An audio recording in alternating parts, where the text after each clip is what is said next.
Welcome students, welcome to the English Club where search comes to an end. In previous topic we had learnt about the question tag and its basic things, the important things to be remembered. Now we will go in detail. Definition. After speaking a statement, just for confirmation we are always asking a short question. It is called tag question. It's a definition, it is also called tell question. Now please pay attention to the rules first. Again I would like to add a few things over there in the rules. First, write the whole sentence as it is. Now it especially we are not doing for objective work. Here we need to write in the examination. So how the manner should be there. Write the whole sentence as it is. Put a comma after that. As soon as the sentence ends, we should use a comma and write the appropriate tag. Now appropriate tag, so we will go with that how tag can be made, but at first the most important thing, write the whole sentence as it is and put a comma. Just the first part is over. Now especially about the tag, if the sentence is positive then the tag will be negative. In the previous part I had already discussed about this. If the sentence is negative then the tag will be positive.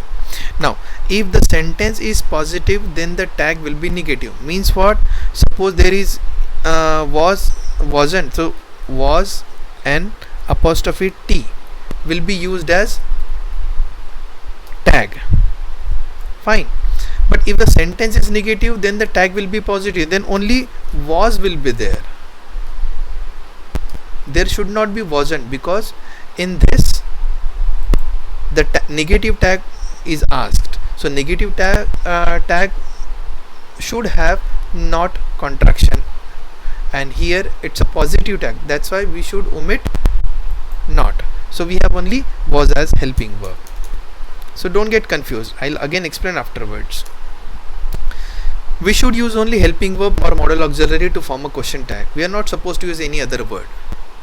And if there is no any helping verb or modal auxiliary, then you might be you should remember this particular last part. In that I had already cleared that we need to go with V1, V2 and V6, that is do, does, did. I'll explain it afterwards. After writing a tag, we must use appropriate pronoun instead of the name of the subject. So always there is a subject in a sentence. The subject shouldn't be written as it is. Instead of writing any kind of noun which is given over there, we should use any one of the pronouns. So I, we, he, she, it, you, they. Any one of the pronouns must be used. We are not supposed to write noun over there.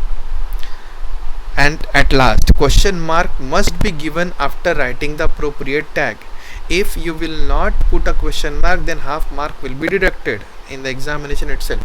But still it's for the school students, but it is important for you that we should use question mark at last.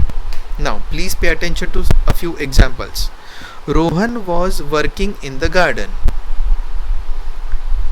The whole sentence is written as it is and a comma has been put. Now identify whether do we have a helping verb. Yes, we have was. So we have to make a tag with was only. But sentence is positive, so tag will be negative. Was not. So was not has been written in a contraction form. And Rohan. Rohan is a noun and we are not writing Rohan here. Wasn't Rohan. No. As here we must use appropriate pronoun instead of the name of the subject. Yes, correct. So instead of writing noun, it's a male, that's why we have written here he.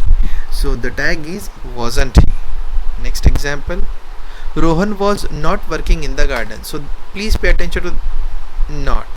The sentence is negative, the tag will be automatically positive.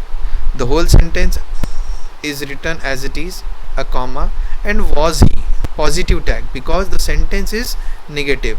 So we have written here was he. Next, Rashika had not completed her homework. Rashika had not completed her homework. Had, helping verb, sentence is negative because not is written. So tag will be had she, and a question mark is given. Rashika is a girl, that's why we have changed the pronoun here. The same rules continued, we had discussed already, but still we will just recall it and we will see a few examples of it. If no any helping verb or modal auxiliary present, then we can use do, does, did according to tense. Yes, correct. Then we should consider main verb. If main verb is in the base form, that is V1, we should use do. If it is in the sixth form of the verb, ses as a suffix, then we should go with does. If it is in the simple past form, that is V2 form, then we should go with did. You will get a clear idea just after these sentences. They work for their survival. Do we have any helping verb, modal auxiliary? No. Then what is to be considered? Work. What is work? They work. Subject plus verb plus object. So work is to be considered as the main verb. They work for their survival, comma. So work is base form, no suffix is added, so do should be used. But the sentence is positive, that's why do not should be used. So do not is contracted to don't, and they pronoun is there, that's why the same pronoun is used. Don't they. Shashank plays with his kitten. Shashank plays. Plays V6 form. S suffix has been added. Shashank plays with his kitten. Does not. It's a positive sentence. That's why the tag will be negative. Doesn't. Shashank is a boy. That's why he pronoun is written here. And a question mark. So Shashank plays with his kitten. Doesn't he? Next.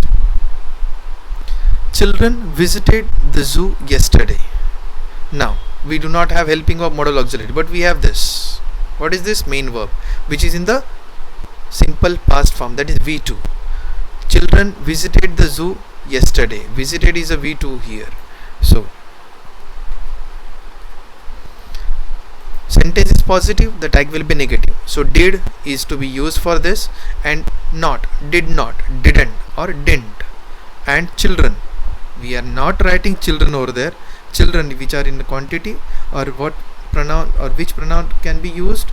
They. So didn't they. That is the question tag for this sentence. Now here we had learnt about the important things about when there is no any helping verb or modal auxiliary. Now there are some other sentences which I have put here as exception. So how we will come to know. For imperative sentences, their order, request, etc., we must use will you, won't you tag only. Now will you and won't you. Suppose if you will write will you will also get marked there. If you will write won't you, then also you will get. But still the rules are means will you and won't you, the things are totally different. In competitive examination you have to be very perfect, but in a school level you can go with will you or won't you anywhere. But still I will explain you how to use them. Imperative sense, order, close the door. Close the door, comma, and will you has been written. Suppose by mistake if you will write won't you, then also you will get mark. Nothing to worry about it, but still it depends on the sense of the sentence. Please help me. Please help me, comma, won't you. So if you will write will you over here, then also you will get mark. But one shortcut I would like to tell you, whenever we have objective pronoun in a sentence, in any order or in any request, if we have objective pronoun, then you should go with won't you. Won't. You are not supposed to put rules and regulation over here. Just pay attention. Imperative sentences should have will you or won't you. These only tag, any one of the tags. We are not using any other thing. Either will you or won't you. That's why I have written here exception. So you should not go with any other tag. Please pay attention. Again I am telling you, imperative sentences, they are order and request. Will you or won't you. Once you will go with these sentences frequently, you will get a command over it. So don't worry, don't get panic. Next important part, Again, this is an exception, and yes, most of the time the question is asked, because generally most of the students are confused here. The sentence which starts with let's means what? Let us. It's a contraction of let us, that is let's, must be given shall we tag only. So this us should have this we pronoun to be used for this us. That's the main reason. So whenever a sentence starts with let's, then we should use tag shall we. Nothing to worry. If you will see let's word in a sentence, then go with shall we tag.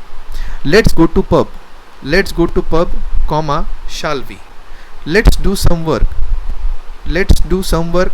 A sentence is written, comma has been put, and shall we question mark. Finish. You got your 1 mark. This is the shortest method. Don't apply any other logic. Whatever exceptions are there, just pay attention to that. Imperative sentences must have will you or won't you. The sentence which starts with let's, they should go with shall we. The last part, we never use am and I had already told you in the beginning also that this am and I will definitely come again and again. Why? Because we are always committing mistakes in these particular things. So we never use am and I as a contraction form. What are we using? We are using aren't I. So see, I am ready to do this work. The sentence is positive, the tag should be negative. So see, we do not have any negative word, that's why sentence is positive. I am ready to do the work, comma, aren't I, not am and I. See, so please be careful about this. I am not ready to do the work. Here you have this not word, means the sentence is negative and the tag will be positive.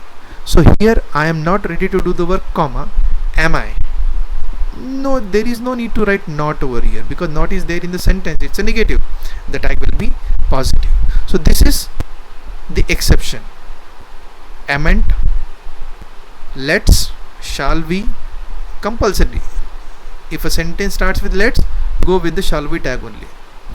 If a sentence is in the form of order or request, then go with will you. Don't get confused. Write will you everywhere. Shortcut I had already told you, but still, whenever you will be appearing for the competitive examination, then you must have that sense, a developed sense, where to use will you and where to use won't you. It is important there, but in a school level you can go with any one of these. So these are the important things what I wanted to hear.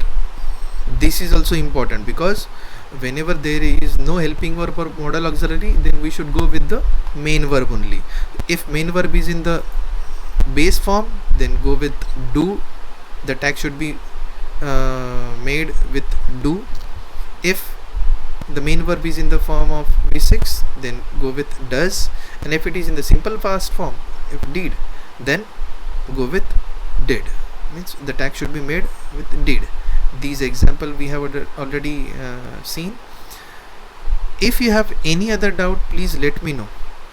I tried my level best to cover all the important things here, but still practice is important. Take out a few questions from different books and do a practice of it. And if you have still any doubt, please feel free to ask me. Thank you very much for watching this tutorial. If you have any doubt, any kind of questions, complications if you face while dealing with question tag, ask me, or you can just make a call to me. I'll try to answer it. Thank you very much.